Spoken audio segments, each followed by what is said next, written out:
الدور ربع النهائي بلا منتخب عربي، ويا كاتب التاريخ لا تغلق الصفحات، لأن ما حدث في كوت ديفوار سيسجل كأسوأ الأحداث التي تعلقت بعرب الماما أفريكا.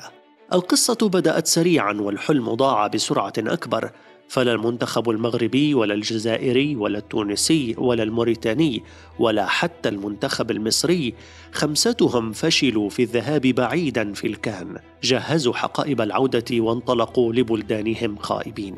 المفاجآت تسجلت في سلم الأزمان منذ البداية، وقد التصقت بالقميص المصري وتحديدا في مباراته الأولى أمام المنتخب الموزمبيقي. فبعد افتتاحه النتيجة عبر مصطفى محمد قلب خصمه الطاولة بتسجيل هدفين، ما أجبر زملاء صلاح على الركض وراء التعادل الذي نالوه أخيرا بفضل ركلة جزاء. خمن المصريون بأن مباراتهم الأولى هي كبوة جواد، فاصطدموا بتعادل ثان أمام غانا وثالث أمام الرأس الأخضر، ولولا بعض الحظ لما تأهل الفراعنة. صاحب الألقاب السبعة في الكان وكبير البطولة تأهل ضمن أفضل الثوالث، فتواجه في ثمن النهائي مع الكونغو الديمقراطية. ولأن الخيبة تتلو الخيبة، فقد أنهت ركلات الجزاء الترجيحية الحلم المصري، ليعود فيتوريا ولاعبوه برقم سلبي يعود لأكثر من 3 عقود.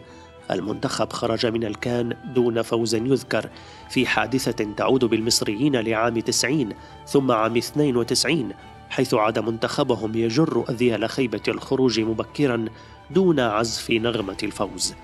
مشاركة مصرية سلبية زاد من سوءها الضعف الدفاعي الفادح باستقبال شباك المنتخب ل7 أهداف في 4 مباريات، وهو ما لم تعتد عليه الجماهير التي كانت شاهدة على استقبال مصر في نسخة الكاميرون لهدفين فقط طيلة الدورة كاملة. الصدمة الأكبر ارتبطت بالمنتخب المغربي، وهنا سأسكت قليلا قبل الخوض في سرد ما جرى. أسود الأطلس دخلت كأس إفريقيا واسمها يسبقها بعد الملحمة المونديالية التي حدثت في قطر منذ عام تقريبا. رابع العالم دخل البطولة وهو يحمل أسبقية معنوية على كل منافسيه، وقد تجسدت على أرضية الملعب في دور المجموعات. المنتخب المغربي فاز في الجولة الأولى على تنزانيا ب3 نظيفة، ثم تعادل أمام الكونغو الديمقراطية قبل أن يحقق الفوز على زامبيا في الجولة الختامية بهدف وحيد.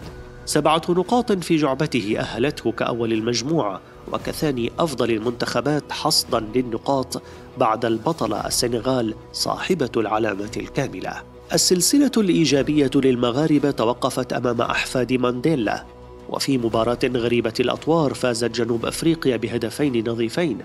وليد الركراكي وقف عاجزا أمام تنظيم كتيبة البافانا، أما لاعبوه فقد أضاعوا فرصا سهلة، أهمها ركلة الجزاء التي سددها حكيمي عاليا فارتطمت بالعارضة ورمت الآمال المغربية وراء حائط النسيان، لتنتهي بذلك مشاركة يمكن الجزم بأنها سيئة رغم بدايتها الموفقة.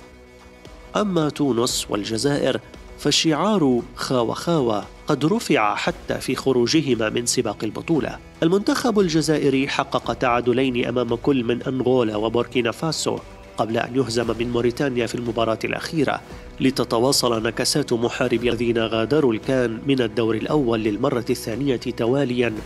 حصيلة سلبية كانت سببا في إنهاء مهام جمال بالماضي الذي صار جزءا من الماضي.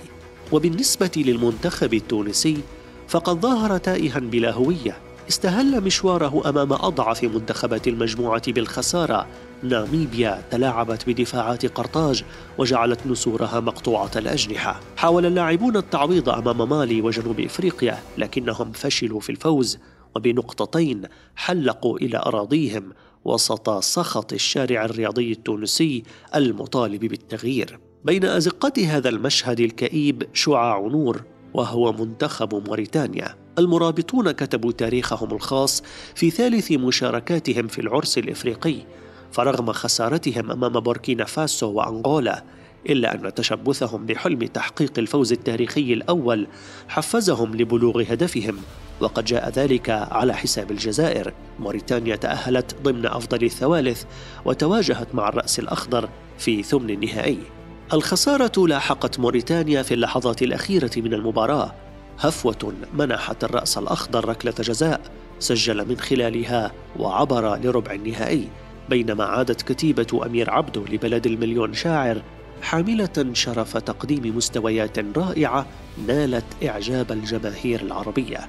أرض الكوت ديفوار لم تبتسم لضيوفها العرب، صعبت موقف المنتخبات أمام جماهيرها وذكرتهم بأن الإصلاح واجب والعمل بأوجب، فما الحلول التي تقترحها لتجاوز هذه النكسة؟